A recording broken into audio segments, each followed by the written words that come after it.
Hey folks, let's talk about the preponderance of AI slop in marketing and in just in the world today, right? I've been seeing a lot of that lately. Even $100 billion companies are using AI and AI slop in the marketing, right? Like Salesforce and Google are two which come to mind, and these are like proper slop, right? It's not even high quality AI stuff.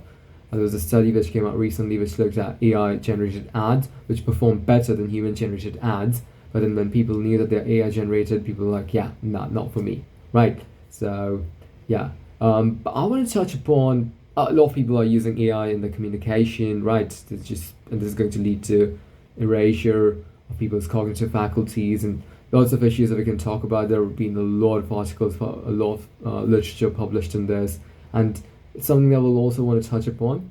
I want to talk about the preponderance of AI, right, in marketing, and because this is a big trend. I was on the fence like 6 months back when I was thinking about whether to use AI in our marketing, and I kind of had to for our product concepts, right, on our websites. I'm kind of guilty of that too. Like we've got a lot of AI slop on our website, but as a matter of necessity, right, before we got the product done.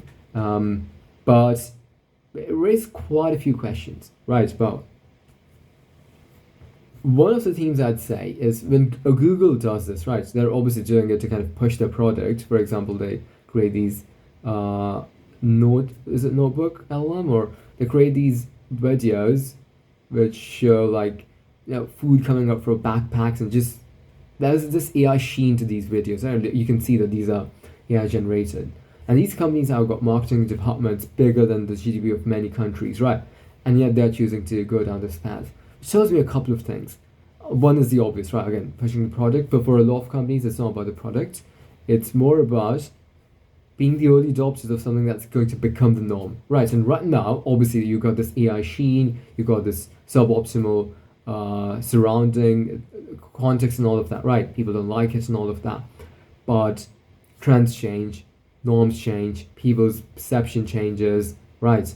And also, the technology is advancing at a rapid rate. So what looks like AI slop right now is actually going to become legit, right, tomorrow or the day after. And so these big companies, they are like, for the first time, they are one of the early adopters of the technology that want to operate, because again, they see the consolidation play, right? And so that's very interesting. And then I think back to the marketing material, that a lot of the material written for Decovers, I barely use AI in my own personal writing, but I do use it for writing the marketing material for Decovers by giving it notes and asking it, structuring the notes according to what I want the article to do and all of that, right? So it's a proper collaborative process, but at the end of the day, like I let it do the grunt work, right? Because in writing, there's the ideation, then at the highest level, there's the ideation, right? Then there's the structuring. But the ideation is what the key points that you're trying to share with your audience, right? So the key insights that you want them to take away. And then there's the structure. How would you want to organize these ideas? And then there's the scaffolding, right? The words that you use. And words are kind of connected to the idea too, right? You could describe if you're a good idea person, but usually there's a strong correlation, by the way, between good idea people and people with a strong vocabulary. But if that's not the case for you, then you might not be able to do your ideas the justice, right? You might not be able to share the fullest extent of that particular idea that you want to share with the world.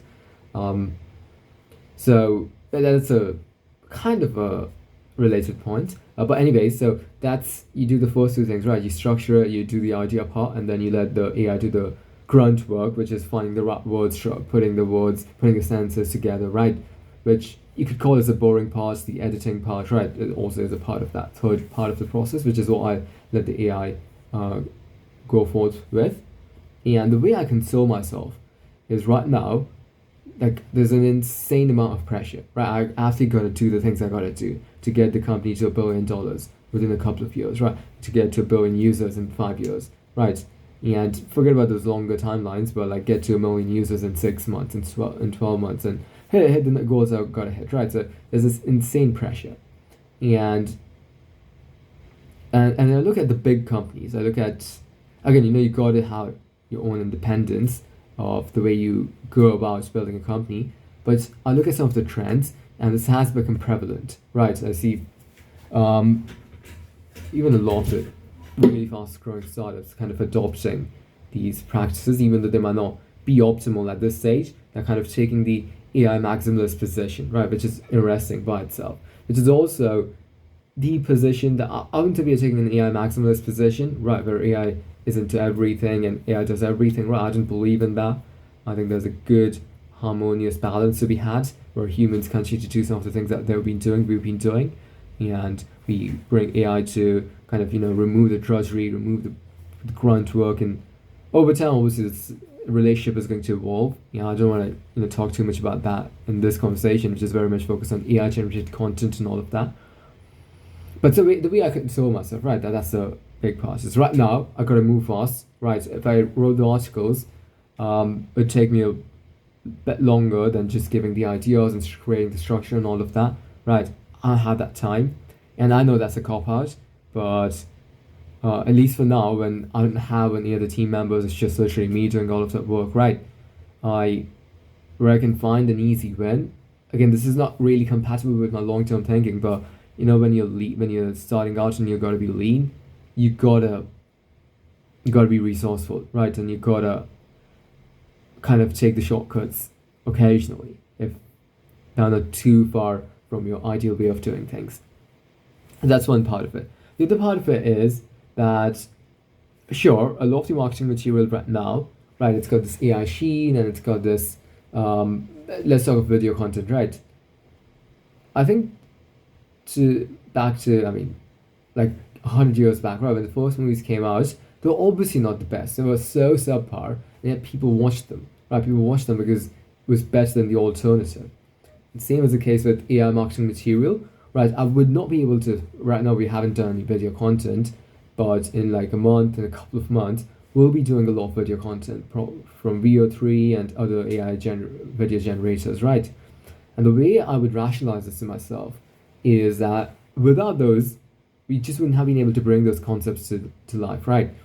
And yeah, so you gotta be pragmatic. You, again, going back to the longer term view, right? Going back to the what are you optimizing for?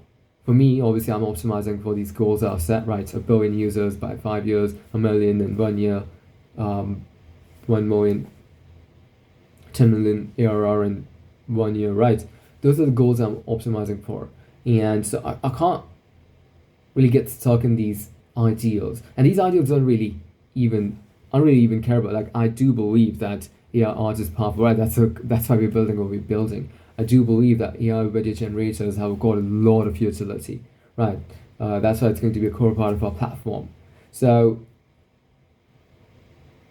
then I obviously look at the market sentiment, and I got to pay attention to that because I'm again selling to the market, right? You can't just exist in a vacuum. And over time, obviously, history is moving in a certain direction, right? The world's moving in a certain direction, and those Luddites, millions of those Luddites who believe that this should now be acceptable, they'll also come along inevitably because the value is simply too great to miss out on.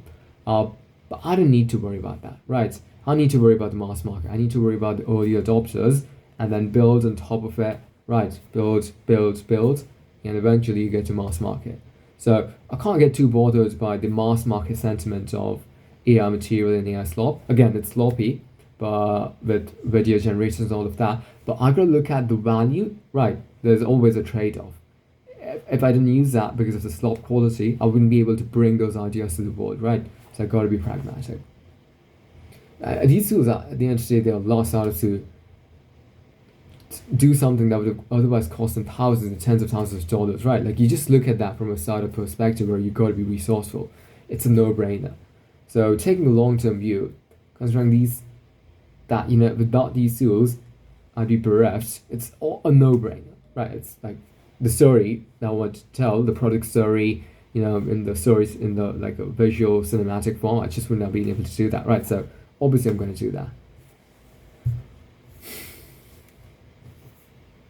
Also got some thoughts on using AI generated content for some of my writing. I had some more thoughts, but I wasn't able to write down the notes when I was writing this, and I'm just going to jump right in. So I might miss out some important notes, not just scaffolding, but the actual ideas. But I'll see what I've got. Right. So when you write, you're trying to accomplish something. Different people are trying to accomplish different things. For me, sometimes I write for myself. Right. It's a note to self. Don't publish it. It's my journal. Right. Sometimes I write to on LinkedIn, for example. I write because I want to share ideas with the world, and a part of it, part of why I write on LinkedIn is I want to attract the right talent, attract the right people, right? And LinkedIn is like, when someone comes to a profile, they get a glimpse of it, right? So it's a signaling tool. Different people, again, write for different reasons, right? Now, I also write, I'm writing a book. I want to make that book as good as possible. Now, I'm not the smartest cookie in the jar, not the sharpest tool in the shed, right? But I want to write the best book I can. But I also want that to be my contribution, right? My actual effort, where I can actually feel proud about that. So what do? I have like a research process. I have lots of chats with AI, with ChatGPT, Gemini, Claude, right? Getting to better ideas and better organization of those ideas and better insights and better questions and all of that. So that's a collaborative process. Now this wasn't possible for until the AI age, right? You could have had if you had access to a genius, and if you're writing a book on that particular topic, then you could have had a conversation with them, or if you're in a certain context, certain settings. But this wasn't really possible for 99.9999% of people, right? So your quality of work is going to improve, be it writing, be it your thinking, right? Because you're going to have a lot more vectors with which to look at a different problem, right? You're going to have a lot better questions to ask. And yeah, I can make you smarter in this way, right? Because let's say that if you're studying let's say you're studying how to train an LLM, right? And then you study what you're studying. But now you're going to learn how to create new architectures and new ways, new methods of training LLMs, which are more cost effective and less energy intensive, right? In that case, you got some questions, some thesis, some starting points. But if you do your research, you're going to have to go to not millions, but thousands of papers or a lot of books and all of that, right? AI tools, or AI just as an umbrella term, can make that process easier for you. And purists might say that you're using AI is not you. And again, the nature of work and the nature of creation, not just video creation, but writing and all of that, even thinking is going to change, right? Because AI, when used optimally, when used in a healthy way, it can make you smarter. Oh, so much smarter, right? We were actually building something of that sort with LNTP2. We'll talk about that some other time. LNTP2 is this recruitment platform where we also want to help people learn the skills and the knowledge that would be useful for the kind of the dream jobs, right? Where they just, flourish and thrive.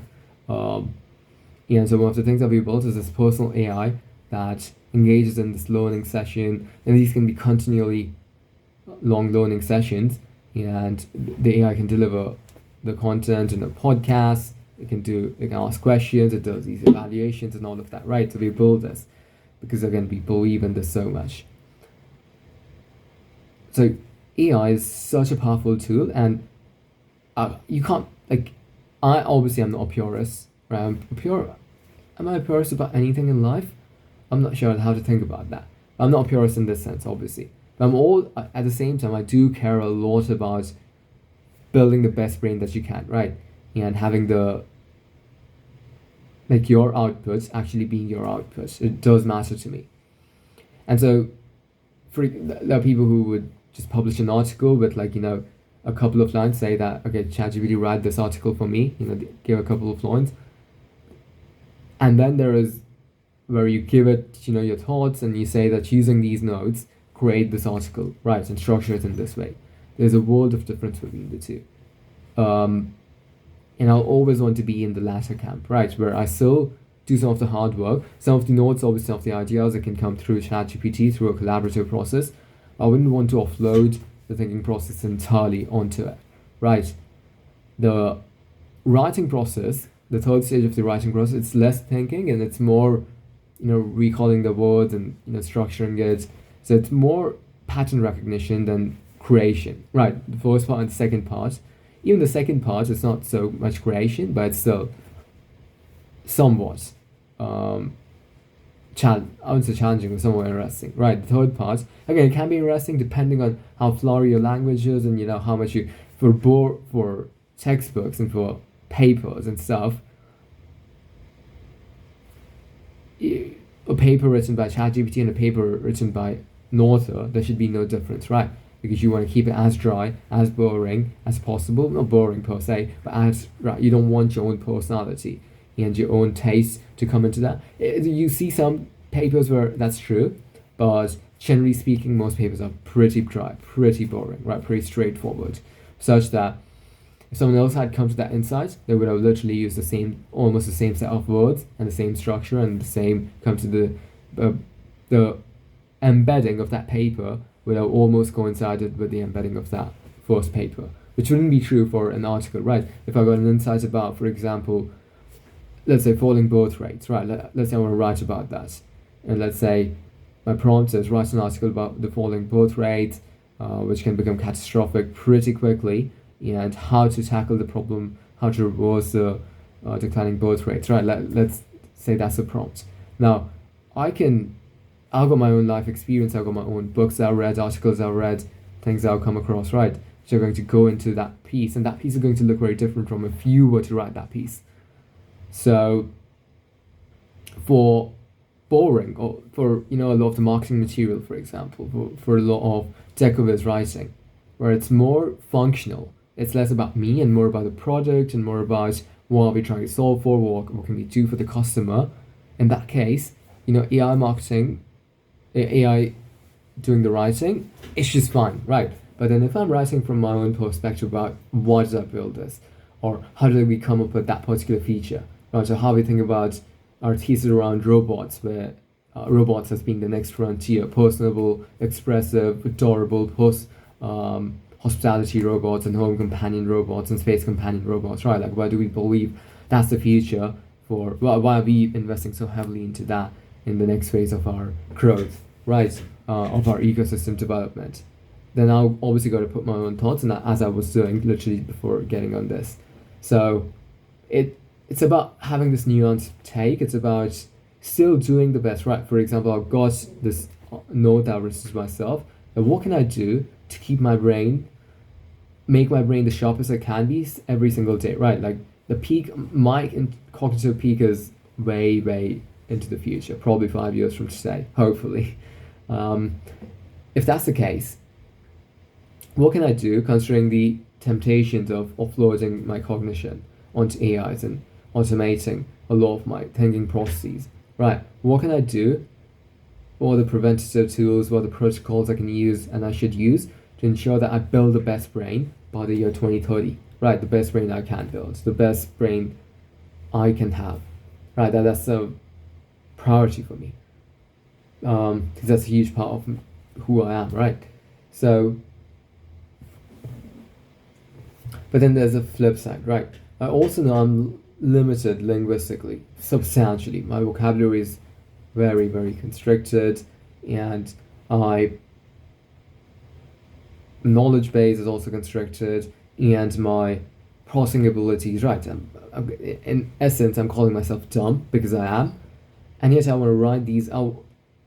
The best way to learn something is to write, right? Ask better questions and come to better insights and all of that. And one of the reasons I write is because I want to learn, right? I want to just learn more about that subject.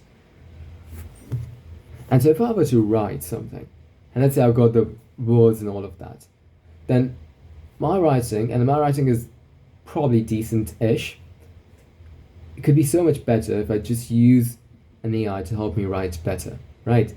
And one could argue that ought actually be better. Like if you do some of the hard work and you also do some of the hard work with the writing part, but then you use AI to edit to make it better, then your writing abilities could also improve, right? As assuming that the AI writes better than you do. And in many cases, in many dimensions that's actually true. It obviously knows a lot more words, and it can look at a problem for so many different angles, right? For example, if I'm looking at intelligence, I'm fascinated by neuroscience, but I don't have a background in that, so I can't really look at intelligence from a really deep neuroscience lens, or a philosophical lens, or a mathematical lens. And so that restricts the amount of, or an economics lens, or what you're going to take, right? Or any problem in society, whatever you're going to do. There's so many different lenses and so many different questions that you could ask, depending on how great your knowledge base is, because you'd have like different vectors of attack into the problem, into the question, which is proportional. The amount of vectors are proportional to your knowledge base, right, and your processing ability for that matter. But I don't have that. And so I could only maybe get to 5 relevant questions. If I take an AI's help, I could get to 10, 15, 20, right? And that would prompt me to think harder about that. I wouldn't have otherwise thought about those questions. And that would help me write better, right? Because then I have those questions in the midst. So that's something that I think about. But you also want to have your own unique taste, your own unique insights, but you don't want to place too great a premium on that, right? There's a balance to be had. The limits of our language now, the limits of our words, right? You could, if you had a BCI, you could have a far greater quality of communication with someone, assuming they also had one. Presumably. Might not be true, but I'm assuming, based on what I've read. With a BCI, we'd be able to learn so much faster. We'd have instant access to all of the words in the English dictionary, right? And our communication would be so much better. It would also reduce the need for communication, by the way, because if you have a BCI, you're a very advanced stage of being. And so you might not need to communicate the way. A lot of our communication is signaling, it's boring old, it's social rather than information sharing. Right.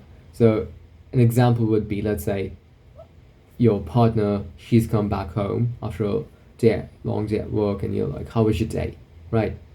Now that's more about social bonding, lubricant. That's true for so much of our communication.